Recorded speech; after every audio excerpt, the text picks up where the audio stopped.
Hi, thanks so much for joining me for this webinar. My name is Rhiannon.barker from the London School of Hygiene and Tropical Medicine, where I'm a research fellow.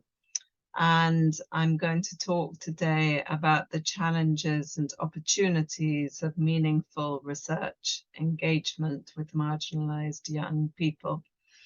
I'm going to try and keep it to about 15 minutes because I'm keen to try and generate as much discussion at the end as possible and to get your input and ideas.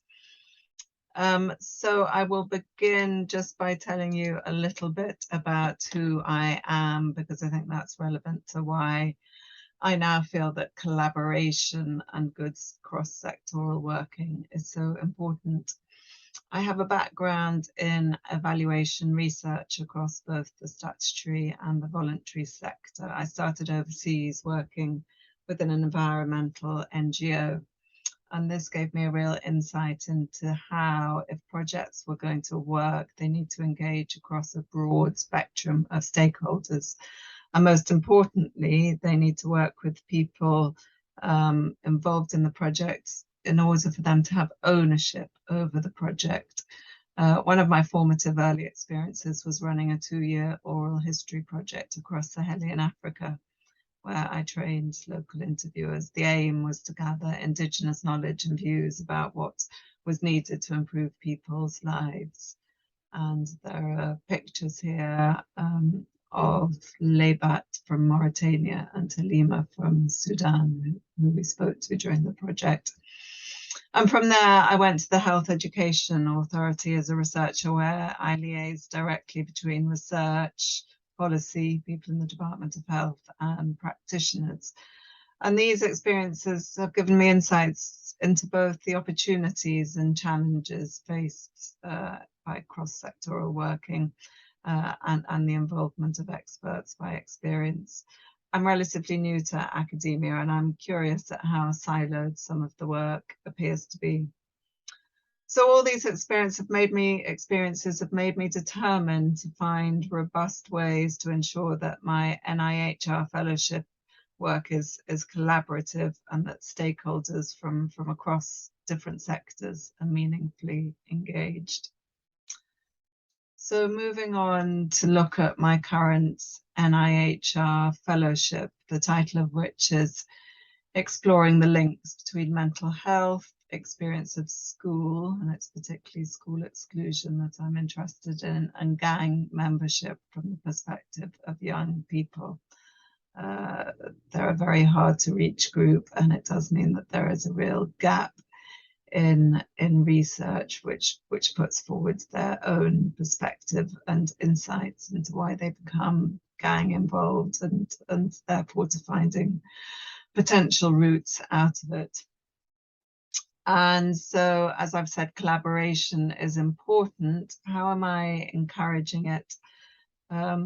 Initially, in phase 1 of the project, which is a scoping phase, I'm setting up advisory groups, one for young people and one for professionals, practitioners, and for experts by experience. And then phase 2 is going to be qualitative, in-depth interviews or sessions with 11 to 18-year-olds who have gang experience. So early on, I'm reaching out and having conversations with multiple stakeholders. And I believe that if you get those foundations, it really helps throughout the life course of the project, particularly with networking, design, and dissemination. I believe that introducing a scoping phase helps build consultation, particularly with the public. The challenges are that it's a slow process and it's an expensive one. So you need to make sure that you have the budget for it, both in terms of time and money. So there are a number of dilemmas which have arisen so far, which demand careful consideration. I always knew that the involvement of highly marginalised groups of young people was going to be challenging.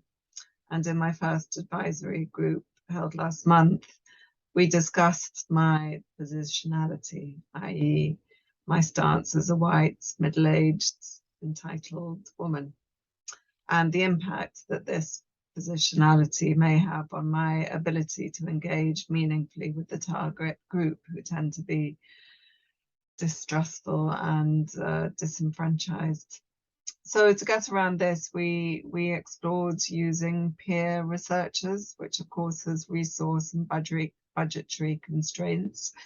Although I should say that a couple of the voluntary organisations represented on the advisory group do have access to people who could potentially fulfil this role, and I'm currently exploring their interest in being trained to fulfil that role.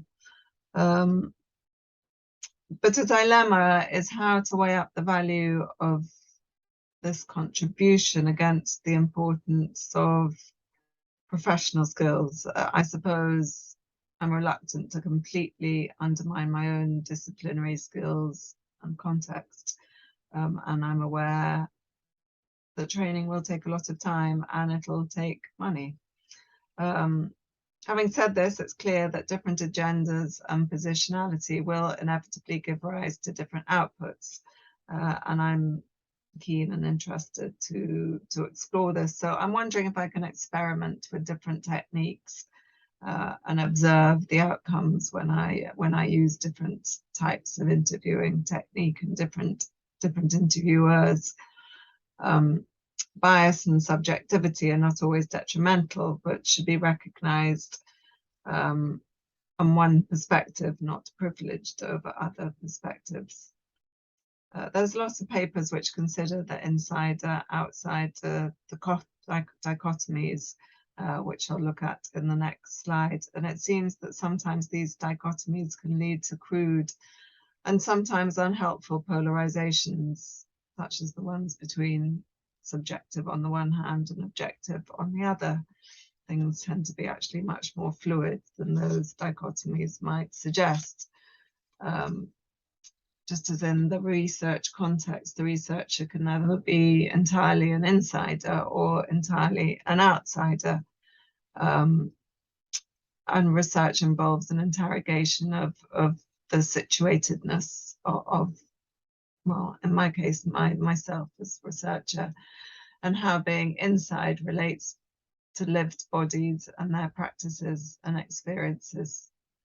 But for me, this whole discussion is slightly more complicated, as part of my desire to interrogate this area comes from my position as the mother of a son who was gang involved. This, to some extent, gives me authenticity and has definitely opened doors for me. But despite this, I am, of course, in relation to my research group, largely still characterized by my difference. So, looking a bit more closely at research around positionality and reflexivity, this slide explores how I'm thinking through some of these issues and takes a look at some of the literature. Hellawell, 206, suggests that there are benefits from a balance between involvement on the one hand and estrangement on the other. And whilst, as I've said, the dualism of inside-outside has its limitations, it's nonetheless crucial to reflect on our own positionality. I like Haraway's notion of the slippery nature of competing knowledges. She says, privileged knowledge should be abandoned in favor of partial visions and what she calls socially situated knowledge, and that this is best produced by seeking multiple perspectives.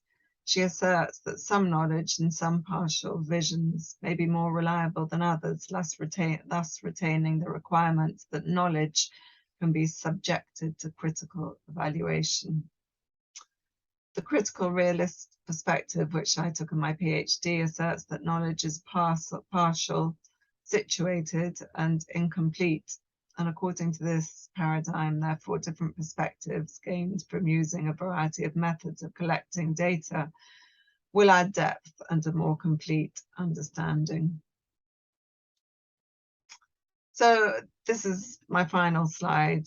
I thought I'd try and conclude with a few more concrete bits of advice, stroke learning. I would recommend not to be afraid to reach out to people in different sectors.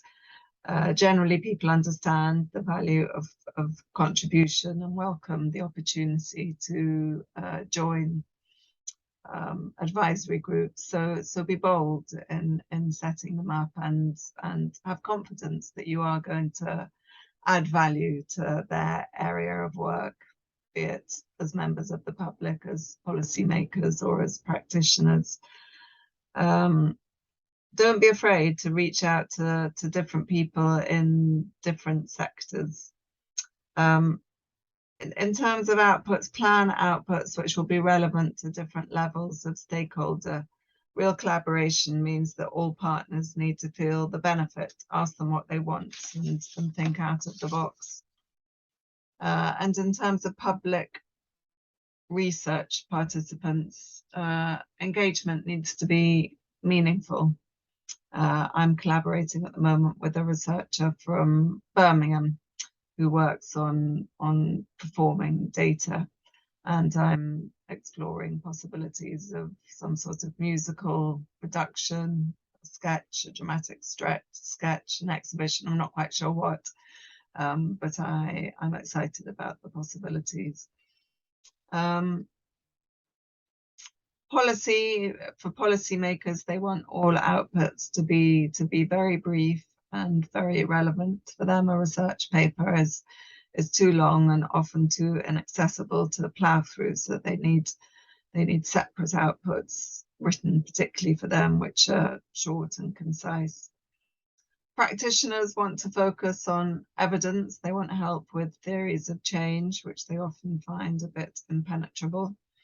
And researchers want publications and new learning. And to generate interest in all those areas, I would advise wide dissemination through blogs, social media, academic journals. Particularly social media is, I think, an area that we probably don't use quite enough.